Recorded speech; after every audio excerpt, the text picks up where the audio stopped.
हमारी जो सकाफत है उसमें रूफ टॉप लाइफ का बड़ा दखल है। देखते हैं कि पिजन फ्लाइंग भी रूफ टॉप पर है, कपड़े सुखाने रूफ टॉप पर है, गर्मियों में ऊपर छत पे सोना, और इसी तरह सर्दियों में दोपहर को वहाँ बैठ के औरतें अपने सब्जियां भी काट रही होती हैं, दाने भी खा रही होती हैं। ये रूफ टॉप हमारे बड़ा इम्पोर्टेंट है। ऐसे में ऊपर जो ऊपर जाते हैं सीढ़ियाँ चढ़ के तो वहाँ हवा भी ज़्यादा साफ होती है। तो ये बड़ी हेल्दी एक स्पोर्ट डेवलप हो गई थी काइट फ्लाइंग, और वो स्पोर्ट थी बाकायदा। उसमें बड़े बड़े वो जो कर रहे होते थे, गुड़ियाँ उड़ा रहे होते थे, उनको हम खिडारी कहा करते थे।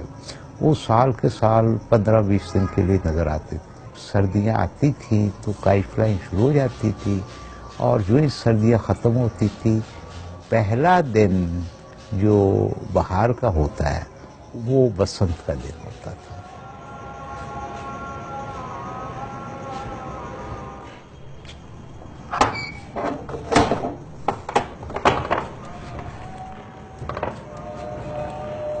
अगर किताबें उठा के देखें तो ये 200 BC से पहले का शौक है पतंगबाजी का, जो डेवलप होते होते फाइटर काइट विद बड़े सगीर में आया, जो हिंदुस्तान और पाकिस्तान में की जाती है।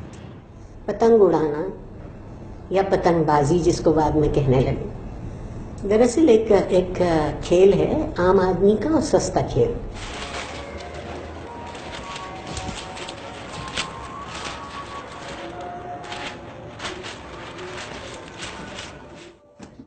प्रोफेशनल पतंगबाज जो हमारे वक्त में थे वो लोग थे जो खुद पतंग बनाते थे, पतंग उड़ाते थे, पतंग लड़ाते थे, उसके मैचेस होते थे, मुकाबले होते थे।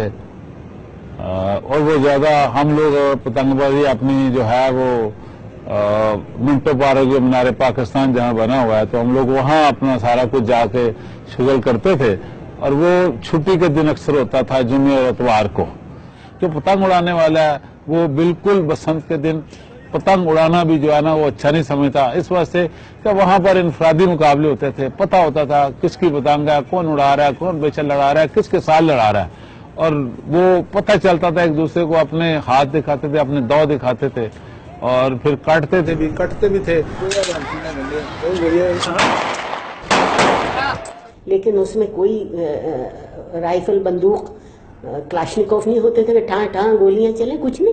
हार गए तो गले मिल लिए, जीत गए तो गले मिल लिए। तकरीबन 3 फुट बाई 5 फुट के फट्टे रखे गए, उसके ऊपर चढ़ के सब लोग उसको बंदे को देख रहे होते थे, वो पेज लड़ाते थे, और वो फट्टे से उतरना जो है वो फौल समझा जाता था। अगर आप फट्टे से उतर गए हैं तो आपका पेज कटा हुआ तस्वर किया जाएगा। आप देखिए किस कदर तवाजुन का फन है कि पतली सी डोर पे बड़ी सी पतंग हो, और आप हवा का रुख पहचान के हाथ की जुम्बिश से उसको उड़ाते रहे, वो गिरे नहीं, उसको कोई दूसरा मात करके गिरा ना सके। पतंग जो है ना ये एक बड़ी कम्युनिकेशन वाली चीज है। आप देखें कि आप 10,000 गज आपके आगे पतंग है और आपके हाथ में डोर है, आपकी डोर जो है ना इतना ज्यादा कम्युनिकेट आपको करती है कि इस वक्त पतंग क्या जा रही है, कहाँ कोई डोर आपके साथ लग रही है कि नहीं लग रही, कोई डोर आपको काट रही है नहीं काट रही, आपकी डोर किसी को काट रही है कि नहीं काट रही। लेकिन जब से इसको अगवा कर लिया इस खेल को साहिब हैसियत और पैसे वालों ने, और ये तमाशा बन गया खेल की बजाय। देखिए हम बाहर की दुनिया को अपने खेल में शरीक कर सकते हैं, हम उन लोगों को अपने त्यौहार के मुतालिक बता सकते हैं जो हमारे त्योहारों के मुतालिक नहीं जानते। मगर ये क्या तरीका है कि या हम 180 दर्जे के फर्क से सोचते हैं हमेशा। कुछ ने तो ये कह दिया बसंत हराम है। त्यौहार हराम नहीं है, किसी भी चीज में हद से गुजर जाना हराम है। काइट फ्लाइंग जो है इसका कोई हिंदू मजहब से कोई ताल्लुक नहीं, इस सरजमीन की मौसम से ताल्लुक है। कि हिंदुओं का त्यौहार नहीं है, हिंदुओं का त्यौहार बसंत पंचमी है। पतंगबाजी ਜਿਹੜੀ ਹੈ ਉੱਥੋਂ ਚਲੀ ਸੀ ਇਬਤਦਾਈ ਆਪਣਾ ਚਾਈਨਾ ਤੋਂ, ਤੇ ਚਲਦੀ ਚਲਦੀ ਹਲੇ ਪੂਰੀ ਦੁਨੀਆ ਦੇ ਵਿੱਚ ਫੈਲ ਚੁੱਕੀ। ਹੁਣ ਇਹ ਫਨ ਬਣ ਚੁੱਕਿਆ ਹੈ, ਜਿਹੜੀ ਕੰਸਟਰਕਸ਼ਨ ਮਤਲਬ ਮੈਨੂਫੈਕਚਰਿੰਗ ਹੈ ਜੇ ਪਤੰਗਾਂ ਬਣਾਉਣ ਦਾ ਆਰਟ ਹੈਗਾ, ਹਰ ਮੁਲਕ ਦਾ ਆਪਣਾ ਆਪਣਾ ਆਰਟ ਹੋਗਾ, ਜਾਪਾਨੀ ਦਾ ਆਰਟ ਹੋਰ ਹੋਏਗਾ, ਚਾਈਨੀਜ਼ ਹੋਰ ਹੋਏਗਾ, ਪਾਕਿਸਤਾਨੀ ਹੋਰ ਹੋਏਗਾ, ਲੋਕਲ ਇਸ ਤਰ੍ਹਾਂ ਦਾ ਮਤਲਬ ਹੈ ਜੀ ਪਤੰਗ ਜੋ ਪੂਰੀ ਦੁਨੀਆ ਵਿੱਚ ਛਾਈ ਹੋਈ ਹੈ ਤੇ ਸਾਡੇ ਮੁਲਕ 'ਚ ਬੈਨ ਲੱਗ ਗਿਆ।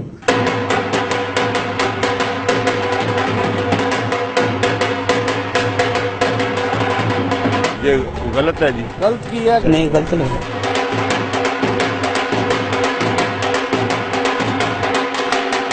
Don't ban it. नहीं,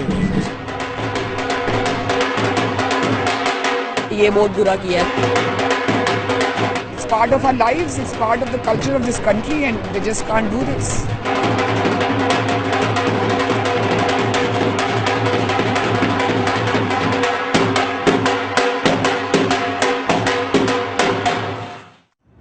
बिल्कुल, मुझे उससे दिली दुख है कि जो बच्चों की गर्दनें कटी, लोगों की गर्दनें कटी, उसमें कई लोग अपने घर के वाहिद कफील थे।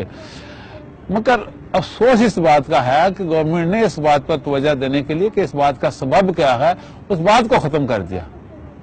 If you ride a car, you can have an accident. That doesn't mean that you ban the cars. कैसे वाकयात नहीं है कि लोग कोई गेम करते हुए हमेशा के लिए पाहज हो गए, क्या वो गेमें बंद कर दी गई? हमको इसको बचाना है, अपने कल्चर को, कल्चर के साथ साथ उन लाखों लोगों का जिनका रोजगार है। ये 5-10 हजार आदमी नहीं है, एक जम्मे गफीर है जो सिर्फ अल्लाह ताला की तरफ ही अब देख रहा है, और तो इसके अलावा किसी के पास कोई आसरा ही नहीं रह गया। सानू रोजी नहीं चाहिए, सानू पेड़ नहीं लगा है ना पेड़, तो फिर साडा कारोबार खोल, ਜਿਹੜੀ चीज नुकसान देवे वो बंद कर। सिर्फ इनको कारोबार बंद करने का हक है, उसका मुतबादल देने का हक नहीं है इनको। किसी चीज पे भी पाबंदी लगाना कोई हल नहीं।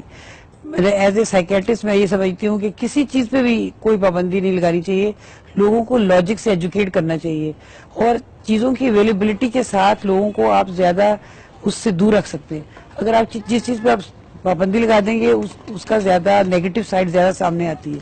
आप स्ट्रेसफुल हैं, आपके पास बहुत सारे क्लब्स नहीं है, बहुत सारी ऐसी जगह नहीं है जहाँ बच्चे नौजवान हमारे जाके खेल सकें, स्विमिंग कर सकें जैसे बाकी सारी दुनिया में है।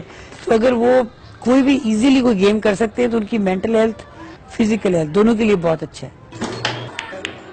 आप अगर एक हेल्थी एक्टिविटी को खत्म कर देंगे तो अनहेल्थी एक्टिविटी उससे जन्म लेंगी, और अनहेल्थी एक्टिविटीज ने जन्म लिया, आपने देखा।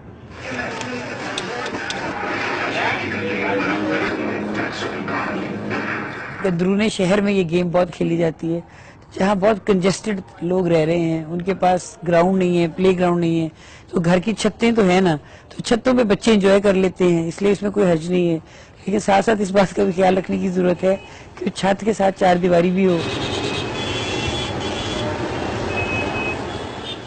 जो डोर आगे जाती है गुड्डी के साथ, वो तो नुकसान नहीं करती। अगर गुड्डी के साथ ज्यादा डोर हो तो बोरी आस्ता आस्ता चलती है, अगर थोड़ी डोर हो वो सामान पे चढ़ जाती है। जो डोर बैक आती है ना वो नुकसान करती है। जो बाहरी मम्मी डैडी है ना उन्होंने मशीनें रखी हुई है, उसके ऊपर चरखी रखी हुई है, बटन लगाए हुए हैं, जब पतंग काटी जाती है बटन दबाते हैं, तलवार से ज्यादा तेज डोर निकलती है। जब मोटर से वो डोर खींची जा रही है, जाहिर है बच्चों की गर्दनें भी कटेंगी, मोटरसाइकिलों वाले भी जख्मी होंगे। अगर कानून की बात करें तो मोटर बाइक पे टैंकी में बच्चे को अलाउ ही नहीं है। कानून के अंदर एक बच्चा भी एक फर्द है। कानून जो है उसमें क्लियर लिखा हुआ है कि 2 बंदे बैठेंगे, और जो 2 बंदे बैठेंगे वो पीछे सीट के ऊपर बैठेंगे, टैंकी के ऊपर कोई आदमी नहीं बैठेगा। जो मेरे पास कन्वेंस है उसी पे बैठाना, और किस पे बैठाना है बताया मुझे, क्या चीज खतरनाक नहीं है पाकिस्तान में। खतरा तो हर चीज में है, या तो डोर भी नहीं है तो फिर भी बम धमाके हो रहे हैं, फिर क्या करें। एजुकेट करें लोगों को, घर वालों का फर्ज है, मोहल्ले वालों का है। पुलिस पीछे लगा के आप कुछ नहीं कर सकते। हमारे जमाने में था तालीम और तरबियत, अब जहाँ भी नारा है तालीम तालीम तालीम, तरबियत तो बीच में उड़ी गई है। कानून से ज्यादा ताकतवर शऊर होता है। मेरी लोगों से एक ही इल्तजा है कि खुश होना सीख लीजिए, और खुशी ढूंढने से मिलती है। मेरा ख्याल है हमें वापस उस सकाफत में जाना चाहिए कि स्पोर्ट्समैन स्पिरिट इसके साथ हो।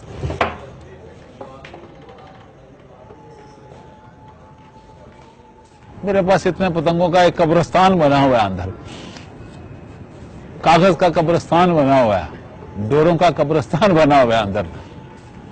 बस आराम से कभी कभी उनको यादें ताज़ा करने के लिए देख लेते हैं कि ये है कि नहीं है।